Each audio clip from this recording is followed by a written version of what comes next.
السلام علیکم ورحمۃ اللہ وبرکاتہ۔ امید ہے کہ اللہ کے فضل و کرم سے آپ سب خیریت سے ہوں گے۔ ہم ہیں قرآن کے سفر کے ساتھ۔ جیسا کہ آپ کو معلوم ہے کہ ہم نے اس سے پہلے والا رکوع جو پڑھا تھا اس میں بھی صدقے کے بارے میں پڑھا تھا، اور اب یہ رکوع جو ہم پڑھیں گے یہ بھی صدقے کے بارے میں ہے۔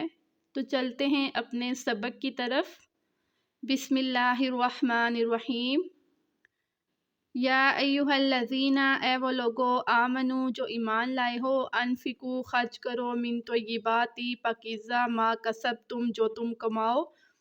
ومما اور جو اخرجنا ہم نے نکالا، لکم تمہارے لیے، من الارض زمین سے، ولا تیمموا الخبیث اور نہ ملاؤ ناپاک کو، منہ اس پہ، تنفقون جو تم خرچ کرو، وَلَسْتُمْ بِآخِذِیہِ اور نہ تم ایسا مال دو، الا ان تغمضوا فیہ کہ جو تمہیں بھی ناپسند ہو، وَاعْلَمُوا اور جان لو، ان اللہ بے شک اللہ تعالی، غنی حمید، غنی اور تعریف والا ہے۔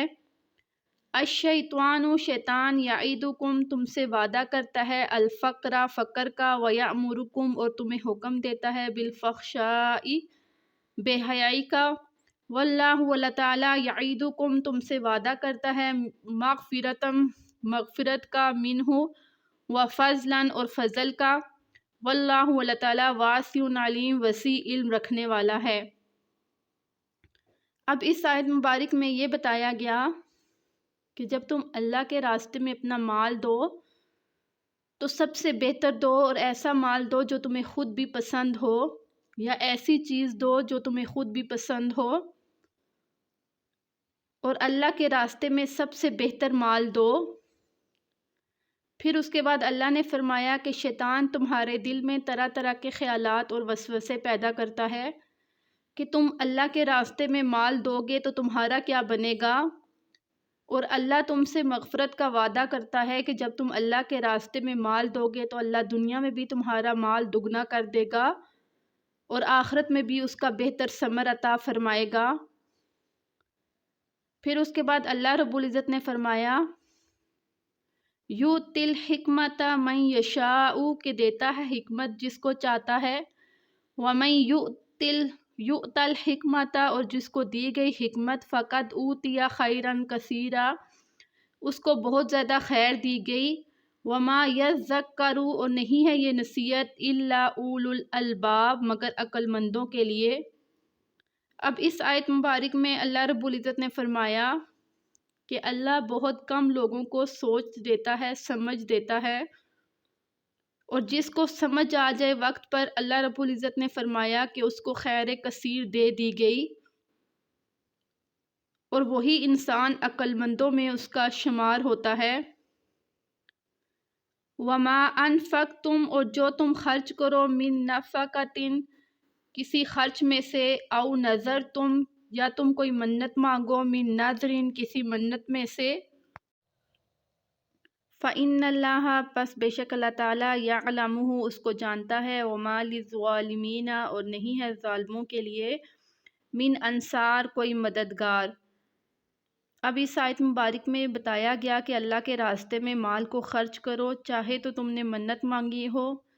چاہے تو صرف اللہ کی رضا کے لیے مال دو۔ ان تبدوا الصدقات اگر تم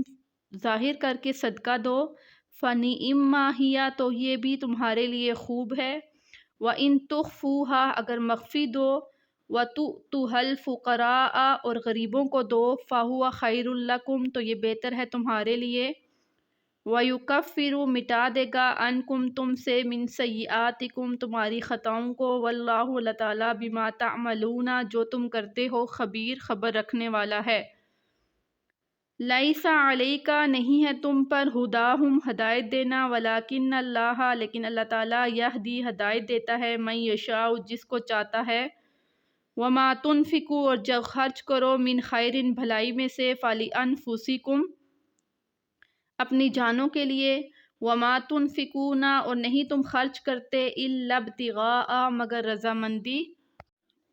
وجہ اللہ اللہ کی رضامندی کے لیے، وما تنفقوا اور جو تم خرچ کرو، من خیر بھلائی میں سے، یوفا الیکم دگنا ہوگا تمہاری طرف،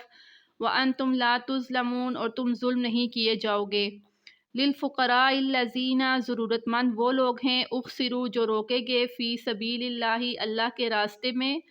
لا یستطیعون نہیں وہ طاقت رکھتے، ضرباً چلنے کی، فی الارض زمین میں، یحسبہم الجاہل اور جاہل لوگ گمان کرتے ہیں، اغنیاء من التعفف کہ یہ تو مالدار ہیں، تعریفہم تم ان کو پہچانو، بسیماہم ان کے چہروں سے، لا یسألون نہیں وہ سوال کریں گے، ناسا لوگوں سے، الحافا لپٹ کر، وما تنفقوا اور جو تم خرچ کرو گے، من خیر بھلائی میں سے، فإن اللہ پس بے شک اللہ تعالیٰ بہ علیم جاننے والا ہے۔ اب اس آیت مبارک میں یہ بتایا گیا کہ جو بھی تم اللہ کی رضامندی کے لیے خرچ کرو گے، اللہ تمہارا مال دگنا کرے گا اور تم پر کسی قسم کی کوئی زیادتی نہیں کرے گا، دنیا میں بھی اور آخرت میں بھی۔ پھر اس کے بعد اگلی آیت میں اللہ رب العزت نے فرمایا کہ ضرورت مند انسان وہ ہیں جو اللہ کے راستے میں روکے گے، یعنی علم دین کی وجہ سے وہ زمین میں چل پھر کر کما نہیں سکتے۔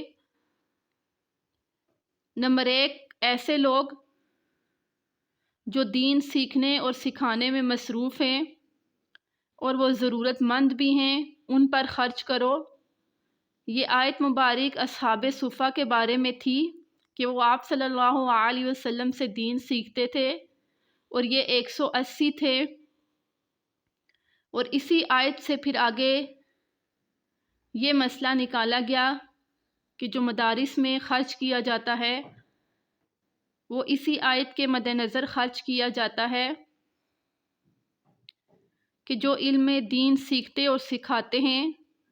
ان کو دے سکتے ہیں۔ پھر دوسرے نمبر پر ایسے لوگ کہ جن کا کوئی کمانے والا بھی نہ ہو اور وہ لوگوں سے سوال بھی نہ کرتے ہوں، تو ایسے لوگوں کو تم ان کے چہروں سے پہچانو، یعنی وہ لوگوں سے سوال نہیں کریں گے اور ان کا لوگوں سے سوال نہ کرنے کی وجہ سے ہی لوگ سمجھیں گے یہ تو مالدار ہیں کہ یہ کسی سے سوال نہیں کرتے۔ تو اللہ رب العزت نے فرمایا کہ جو ضرورت مند لوگ ہیں وہ کبھی بھی کسی سے سوال نہیں کرتے، بلکہ ان کی ظاہری حالت کو تم خود دیکھ کر ان پہ خرچ کرو۔ الذین وہ لوگ، ینفقون جو خرچ کرتے ہیں، اموالہم اپنے مالوں کو، باللیل رات کو، والنہار اور دن کو، سرا وعلانیہ چھپے ہوئے اور ظاہر، فلہم ان کے لیے، اجرہم ان کا اجر ہے، عند ربہم ان کے رب کے پاس۔ الذین وہ لوگ، ینفقون جو خرچ کرتے ہیں، اموالہم اپنے مالوں کو، باللیل رات کو، والنہار اور دن کو، سرا چھپ کے، وعلانیۃ اور علانیہ یعنی ظاہری، فلہم ان کے لیے، اجرہم ان کا اجر ہے، عند ربہم ان کے رب کے پاس، ولا خوف اور نہ خوف ہوگا، علیہم ان پر، ولا ہم یحزنون اور وہ نہ غمگین ہوں گے۔ اب اس آیت مبارک میں بتایا گیا کہ جو رات اور دن صدقہ کرتے ہیں تو اللہ دنیا میں بھی انہیں ہر تکلیف سے بچائے گا اور آخرت میں بھی۔ الذین جو لوگ، یأکلون الربا کھاتے ہیں سود، لا یقومون نہیں وہ کھڑے ہوں گے، الا مگر، کما جیسا کہ، یقوم الذی کھڑا ہے وہ شخص، یتخبطہ الشیطان جس کو گھیرا ہے شیطان نے، من المس پکڑ کے، ذالک بانہم یہ اس وجہ سے، قالوا یہ تو کہتے تھے، انما البیع خرید و فروخت، مثل الربا سود کی طرح ہے، وأحل اللہ البیع اللہ نے حلال کر دیا خرید و فروخت کو، وحرم الربا اور حرام کر دیا سود کو، فمن جاءہ پس جو آیا، موعظۃ من ربہ اپنے رب کی طرف سے نصیحت پر، فانتہا اور باز آ گیا، فلہ اس کے لیے، ما سلف جو ہو چکا،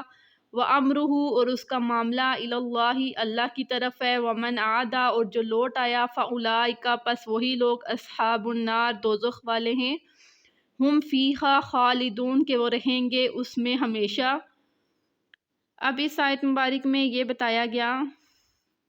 ان لوگوں کے بارے میں کہ جو سود لیتے تھے اور کہتے تھے یہ بھی خرید و فروخت کی طرح ہے، جب کہ اللہ نے سود کو حرام کر دیا اور خرید و فروخت کو اللہ نے حلال رکھا۔ کن تم مؤمنین، اگر تم مومن ہو۔ اب اس آیت مبارک میں یہ بتایا گیا کہ جو تمہارے ماضی میں ہو چکا اگر تم اب بھی توبہ کر لو اور اس کو جان کے تم چھوڑ دو تو اللہ تعالیٰ جو ہو چکا اس پہ اللہ تعالیٰ تمہیں معافی دے دے گا، اور اس کے بعد تم سچے دل سے توبہ کر لو اور پھر اس کے نزدیک مت جاؤ۔ تو اسی کے ساتھ ہم آج کا یہ درس ختم کریں گے، انشاءاللہ اگلے درس میں پھر ملیں گے۔ تمت بالخیر، اللہ حافظ۔